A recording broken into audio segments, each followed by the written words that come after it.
Hi hello ನಮಸ್ಕಾರ ಎಲ್ಲರಿಗೂ ನಮಸ್ಕಾರ. ನಾನು ನಿಮ್ಮ ಪ್ರೀತಿಯ ಡ್ರಾಮಾ ಜೂನಿಯರ್ ಸೀಸನ್ 4 ನ ಫೈನಲಿಸ್ಟ್ ಭಾರ್ಗವ್. ನಾನು ನಿಮ್ಮ ಪ್ರೀತಿಯ ಸೀತಾ ನಮ್ಮ ಸೀರಿಯಲ್ ಅನಿಕೇತ್ ಅಂದ್ರೆ ಜೀವನ್.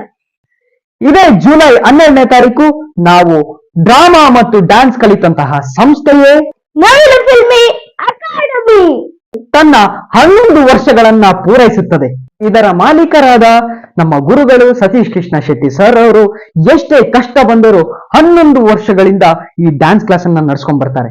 ನಾವು ಕೂಡ ಒಂದಷ್ಟು ಸಿನಿಮಾಗಳಲ್ಲಿ ಸೀರಿಯಲ್ಗಳಲ್ಲಿ ಏನಾದ್ರೂ ಆಕ್ಟ್ ಮಾಡ್ತಿದೀವಿ ಅಂದ್ರೆ ಅದಕ್ಕೆ ಕಾರಣನೇ ನವಿಲು ಫಿಲ್ಮಿ ಅಕಾಡೆಮಿ ಮತ್ತು ಸತೀಶ್ ಕೃಷ್ಣ ಶೆಟ್ಟಿ ಸರ್ ಅವರು. ಸೊ ನಿಮಗೂ ಕೂಡ ಈ ಡ್ರಾಮಾ ಡ್ಯಾನ್ಸ್ ಅಲ್ಲಿ ಏನಾದ್ರೂ ಆಸಕ್ತಿ ಇದ್ರೆ ನವಿಲು ಫಿಲ್ಮಿ ಅಕಾಡೆಮಿಗೆ ಜಾಯಿನ್ ಆಗಿ. ನನ್ನ ಕಡೆಯಿಂದ ನವಿಲು ಫಿಲ್ಮಿ ಅಕಾಡೆಮಿಗೆ ಹ್ಯಾಪಿ 11th ಆನಿವರ್ಸರಿ. ಮತ್ತೆ ನನ್ನ ಕಡೆಯಿಂದ ನವಿಲು ಫಿಲ್ಮಿ ಅಕಾಡೆಮಿ ಅವರಿಗೆ 11ನೇ ವರ್ಷದ ವಾರ್ಷಿಕೋತ್ಸವದ ಶುಭಾಶಯಗಳನ್ನ ಕೋರುತ್ತೇನೆ.